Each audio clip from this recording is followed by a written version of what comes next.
Virtual reality. It's all pretty common nowadays, but back in the early 90s those two words really did sound like the future. A whole new world, a new dimension, the sort of thing we'll all be doing in the 21st century.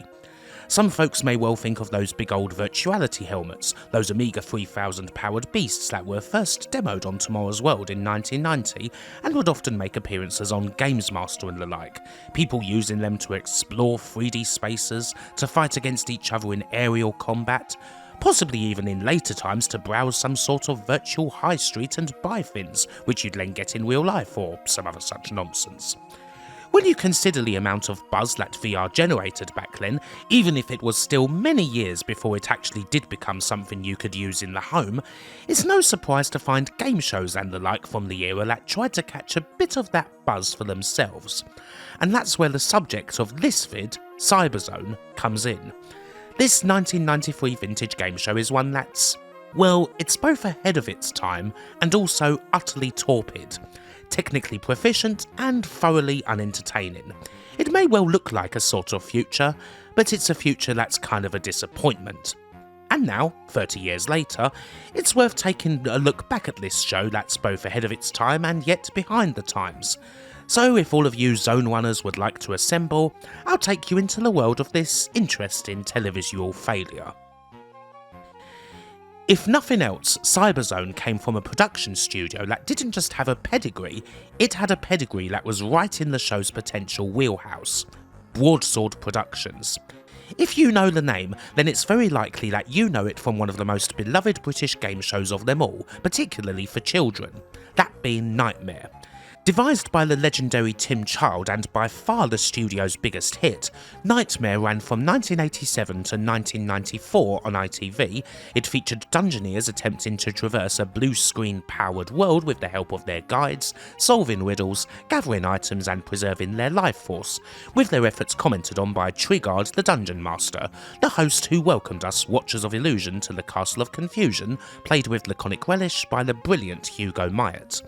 A show filled with memorable moments, some fantastic artwork by David Rowe, and a programme that's still more than held up to this day. Knightmare is rightly a classic, but it's certainly not the only show from Broadsword that got commissioned. Indeed, a lot of Broadsword's other productions would work on similar role-playing adventure themes, but none of them would ever come close to the success of Knightmare. However, it is here where we do find the studio's dalliances with new tech that would, eventually, lead to Cyberzone.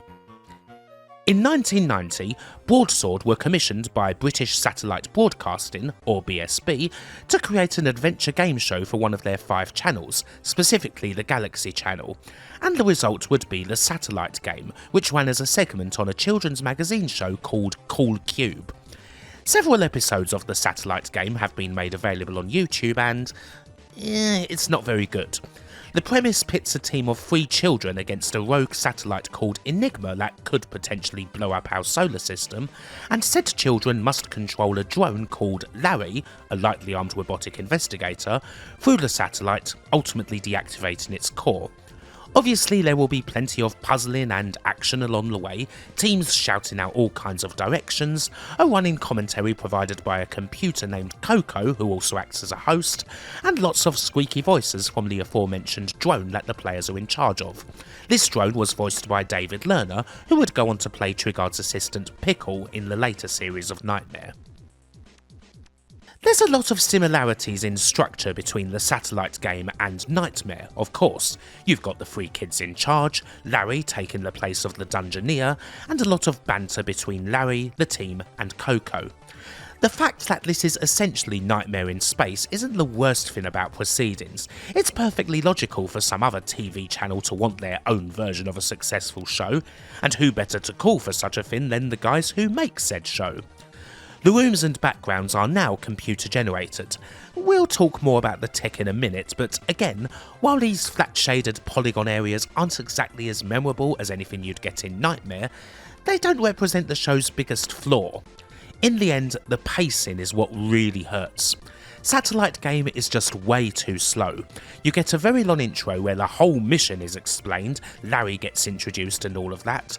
This all lasts a good 4 minutes or so, and what with the many stops in the game for bits of banter, for data to be called up from the computer, enemies and their weapons to be explained, going through the mechanics of upgrading the droid, explaining the camera and all of that, or segments involving humanoid-like aliens playing various roles, it doesn't feel like there's a lot of time in the 23 minutes for the team to actually, play the game. It's like it's always stuck in some sort of holding pattern, and the main obstacle pitted against the team is the relentless exposition. Knightmare had an immediacy about it. A team was in the dungeons pretty sharpish, and so long as they survived it felt like they usually got a pretty decent amount of stuff done before temporal disruption interrupted and signalled the end of the week's show. Not so here. While there's a lot more interaction between the team and Larry, it comes at the cost of actually feeling like the team's progressing through the mission at hand. And in the end, that dooms the Satellite Game. So far, so still intact. Now, as you can see, as I can see, there's a button at the base.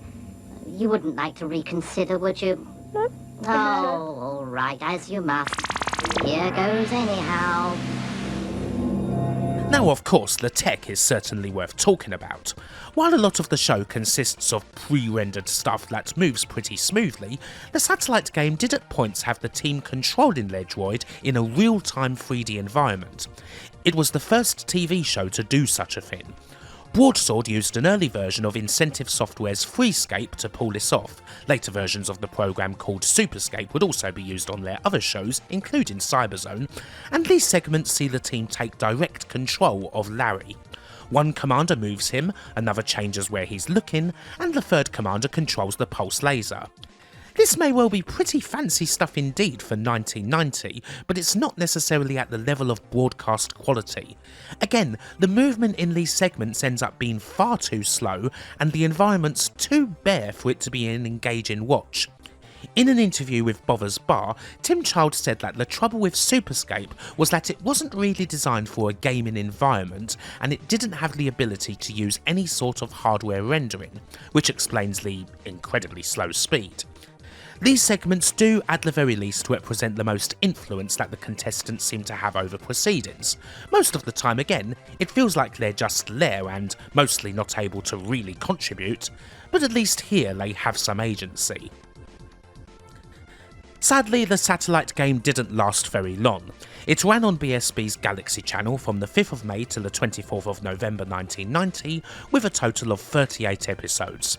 The take-up for satellite television at this stage was still very slow, so it wasn't exactly watched by a lot of people, put mildly, and when the big November 1990 merger happened with Sky to create British Sky Broadcasting, or BSkyB, the Satellite Game was immediately taken off the air alongside many other programmes.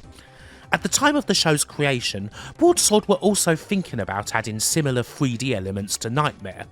According to Tim Child's own history of Knightmare on the official Knightmare website, the issues they had with the Satellite Game and the show's eventual failure made them decide against doing such a thing. And so the only thing Satellite Game really ended up adding to Knightmare was the aforementioned David Lerner, and Pickle. I suppose your mileage may vary on that, but I always liked him. Happily, there are a few episodes of the Satellite Game available on YouTube. Considering how obscure this show has always been, we should count ourselves fortunate that any are available at all. And while it's not much cop, it serves as something of a foundation for what Broadsword are going to try next. Damage, assessing droid damage. Droid damage at 55%. Droid damage, assessing droid damage. Well done. Attention According to the interactive Knightmare website, work on what would eventually become Cyberzone actually started a couple of months before the Satellite Game started broadcasting on BSB using Superscape VRT, the aforementioned upgraded version of the Freescape program that powered Satellite Game made by a company called Dimension. A couple of pilots were filmed at Anglia TV Studios in Norwich in 1991, and there was even a little bit of hype for the show in some games mags about this potential new programme that was bringing something new and computer game-esque to the world of television, with claims that it was the world's first fully virtual reality game show, and even dangling the possibility that if Cyberzone was successful, an actual computer game might follow it. Eventually, the show was picked up by BBC Two in 1992, set for broadcast on Saturday evenings at 6:50 PM from January 1993 onwards. Cyberzone was commissioned by no less a figure than Janet Street Porter, then the Beeb's head of youth programming, and it was a part of her Def 2 strand of Saturday programming on BBC Two that was aimed squarely at teenagers. Craig Charles was picked up as the host for the show, a pretty good choice considering that he was also Lister in Red Dwarf, and Cyberzone would have a fair bit of Red Dwarf aesthetic about it, taking place in the room of some dilapidated space hulk that could easily have been used as a set for said show. That and Craig had also already done a bit of hosting on children's TV programmes by this point, and so on the whole he fits things pretty well. While we're going to see a fair few problems with Cyberzone, Craig Charles isn't really one of them. He basically hosts the show in a similar style to the one he'd use when he took over the almighty Robot Wars. But what even is this show, anyway? Well, it's different to the usual Broadsword form. It has adventure elements about it, but Cyberzone is a competition between two teams in which Craig Charles, rather than host, acts as a zone warden. Said teams consist of two people, one of the teams consists of famous sports people, while the other probably comes from some sort of athletic club. During the games, one member of a team acts as a zone runner and is in control, while the other is their guide. The games themselves are introduced by a character known as Fesp, played by James Grout, who you may know from dramas like Inspector Morse and Rumpole of the Bailey.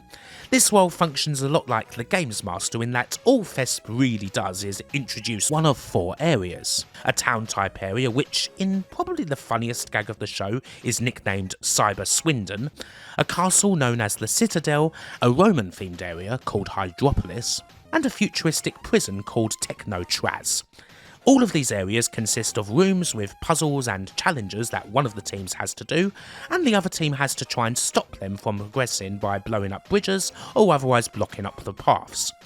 Much like the satellite game, all of this tends to take far too much frickin' time to explain. What with everybody being introduced and everything then being explained in punishing detail, I can't say I'd blame anyone for losing interest in the show before the action even starts. You're in the zone, okay? Your Borg exists in virtual reality. When you step onto the mobility station, you become one with your Borg, okay? If you walk, the Borg walks. You run through the zone, the Borg will be with you,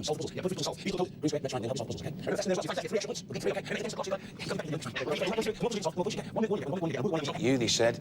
Okay, start the clock and run the zone. And then, when the action does start, well, the problem is pretty clear. Cyberzone is not exactly short on technology for the time. Apparently the show was powered by a whole load of 486s with 8 megs of memory, but still, just like the satellite game, it's not yet strong enough to create an engaging experience. The frame rate for the virtual reality sequences is firmly in the single digits, the settings are all thoroughly plain and flat shaded, and the games and puzzles are incredibly simplistic. None of this helps matters, it just makes proceedings feel even more glacial, and whenever the opposing team manages to successfully block the progress of the zone runners, well, all the other team can do is repeat the simplistic game or puzzle again, which, again, really doesn't help. Essentially, it feels like we're watching teams take on a terrible computer game that's loosely based on the Crystal Maze, one that feels like little more than a slightly souped up and less interesting version of 8-bit micro 3D games like Driller and Castle Master. The final round, where both teams try to run a zone but can also blast and temporarily freeze each other, doesn't exactly change things a whole lot. The way that the teams control their VR avatars appears to be somewhat interesting, especially with them running on the spot and what have you, but it's still only a curiosity, and again, it usually takes too bloody long to explain it. There may well have been no other game show like Cyberzone in 1993 that was running entirely in a real-time 3D environment, but, well, it was far too early for a show like this to be viable, and the final results just aren't impressive at all.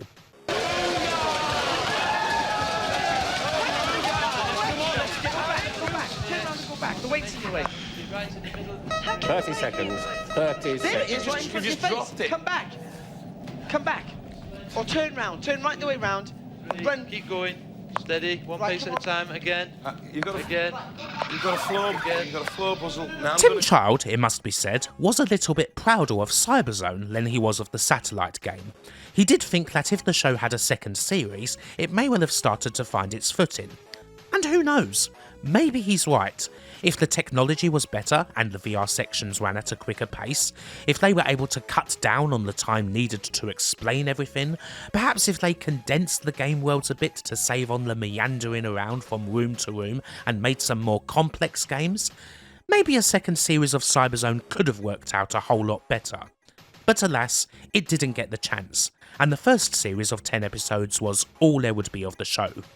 Cyberzone wasn't necessarily singled out for cancellation, but at the end of 1993, Janet Street Porter, the show's commissioner, left her post as the Beeb's head of youth programming, and months later she was out of the BBC altogether, briefly joining the fledgling live TV cable channel. With Janet Street Porter's departure, a lot of the things she'd created, such as the Def 2 strand of Saturday evening youth programming, were taken off the air, and this included Cyberzone. So that was that. For a long time, there weren't too many traces of the programme available, just odd bits and recollections, screenshots here and there, or old trailers. However, there are 2 episodes of the show that have been uploaded onto YouTube in full nowadays, thanks to the excellent Chris VHS89. So while Cyberzone may not be any good, we do at least have a couple of preserved examples to look at, and hopefully more will appear soon. Now, with all this said, what's probably most amusing about Cyberzone is that the most interesting thing about the show, historically, isn't actually all of the early 90s tech that's just not quite up to the task of creating an engaging game show. It's a single word that regularly comes out of Craig Charles's mouth, and that word is... Awooga, awooga. Awooga! Oh! You get an Awooga warning, that means Awooga! An Awooga alarm!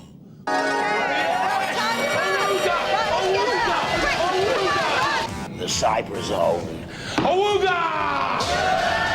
Awooga. Craig says Awooga quite a lot, clearly intending it to become a catchphrase. And indeed, Awooga would be a popular catchphrase in the 90s. However, it wouldn't be associated with Craig Charles.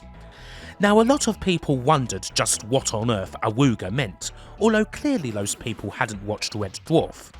If they had, they'd know that it's something Holly, the ship's computer, says whenever the siren breaks. It's an example of onomatopoeia. Abandoned ship. Oh god, now the sirens bust. Awooga, awooga, abandoned ship. With this in mind, it makes a bit of sense for Craig Charles to be saying it, even if it can be a bit annoying. However, Cyberzone would see an unforgivable act of skullduggery take place. One of the episodes featured a certain John Fashanu as part of one of the teams, and the filming would have taken place at right around the same time John was starting his own TV hosting gig, that being Gladiators on ITV. Clearly, John liked Awooga. He coveted Craig Charles's Awooga. And so, what did he do? Well, he nicked it for himself. Awooga! On the Gladiators!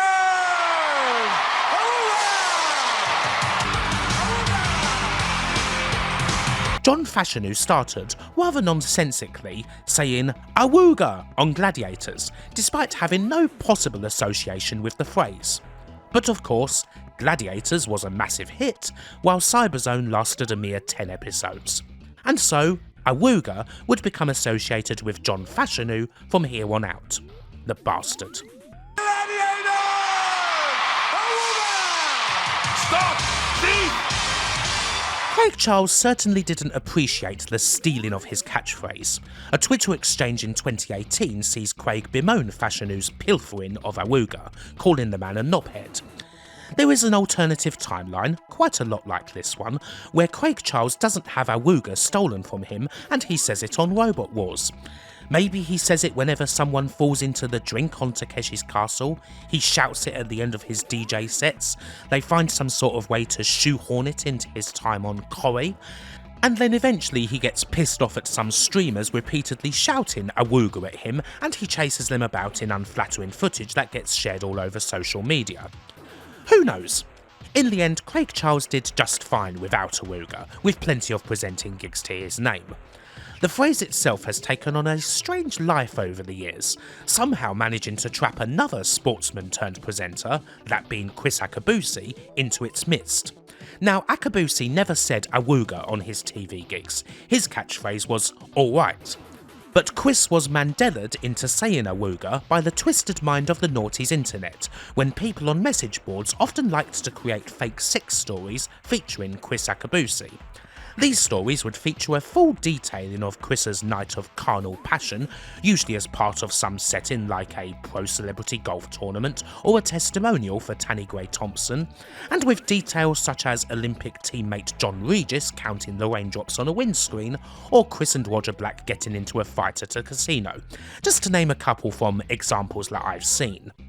Traditionally, these stories end with Chris Akabusi whispering Awooga into his lover's ear and patting her on the fanny before disappearing into the night. Now, don't ask me where all of this originated from, although they may have started on the old Drowned in Sound music website, circa 2007 or so. Ultimately though, it's another injustice. It should have been Craig Charles in all of these stories. Just think of all the textual clunge he's missed out on over the years. Well, so much for Awoogas. There is one other little loose end to sort out here, the third and last time that Broadsword Productions dabbled with virtual reality on TV, this one coming after Cyberzone. Virtually Impossible. This show came straight after the 8th series of Knightmare, running from November 1994 to February 95 on Children's ITV, and it features a fish named Codsby guiding teams through game zones in a place called Sim Station Alpha, lorded over by a villain named the Ice Woman. The team must reach a points target over 4 games, one of them's a ranger who'll wear the big helmet and be guided by the other 3 youngsters, and so on. Again, all the games are done using Superscape. The technology does seem to have improved a bit in that we have some more grander surroundings, such as a Russian-styled castle where the ranger moves on platforms and appropriately enough collects Tetris pieces, although the frame rate is still lacking. If I were to compare this to Cyberzone, I would say it's better. The general pace has improved, there's more action and less meandering around, there's a lot less explaining everything, and the games are a lot better. However, no one was comparing this to Cyberzone, they were comparing it to Knightmare, and that's going to cause a lot of problems. I think that the interactive Knightmare lexicon puts this best. One of the main pulls of Knightmare is that it gave you, the viewer, the feeling that you had a bit of agency over proceedings.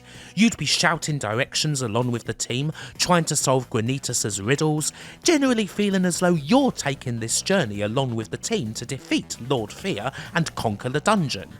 When that one idiot from a team told Simon to sidestep to his left, you'd be vainly screaming at the TV to try and make him sidestep to the right. That was Knightmare all over. Virtually Impossible doesn't really have that level of mock participation, and as a result, it's just not as interesting, being more of a stripped down and passive experience where you're just watching the teams play computer games and earn points. It's more akin to watching an arcade game over somebody's shoulder, and in the end that's not quite got enough mileage to sustain a 25-minute TV programme. Your final score tally was 37,400 points. You were good, but not close enough. Recovering Ranger now. Virtually Impossible was also, it must be said, met with great suspicion by Knightmare's fans. They saw the show as something of an inferior usurper, especially seeing as its broadcast cut Series 8 of Knightmare's episode numbers from 15 to 10.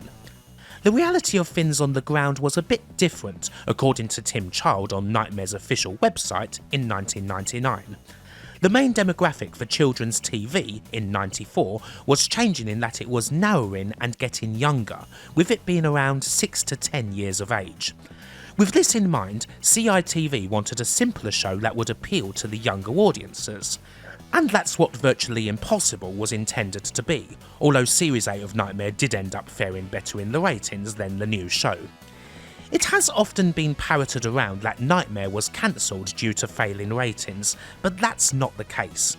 When faced with a decision to either run a 9th series of Knightmare or a 2nd series of Virtually Impossible, Tim Child opted to go for the latter, feeling that it would be better for Knightmare to take a rest and to let technology reach a level that would sustain the show's future ambitions. However, the editorial negotiations with CITV then ran aground completely, and Virtually Impossible wasn't recommissioned either. There were brief negotiations with BBC that could have possibly seen Knightmare move over to Auntie, either in its original form or under a different name called The Sword and the Sorcerer due to copyright, but nothing came of that. And so that about does it for this run through the Cyberzone, not to mention these other attempts by Broadsword to bring virtual reality to the television. The heart was most certainly there, but the technological flesh was just too weak, and the sight of PCs chugging away to generate these incredibly slow-moving and simplistic 3D worlds wasn't enough to create an engaging experience that was anywhere near the level of their most famous show. If nothing else, they are at least notable for trying to pull it off at such an early stage, a good while before anyone else was really considering attempting such a thing. And hopefully there's more episodes of the likes of Cyberzone, the satellite game, and Virtually Impossible kicking around somewhere, so we can further examine these noble yet failed efforts. But I sense that temporal disruption is about to kick in at any moment, so as ever, I hope that you've enjoyed this video, and until the next time, bye for now.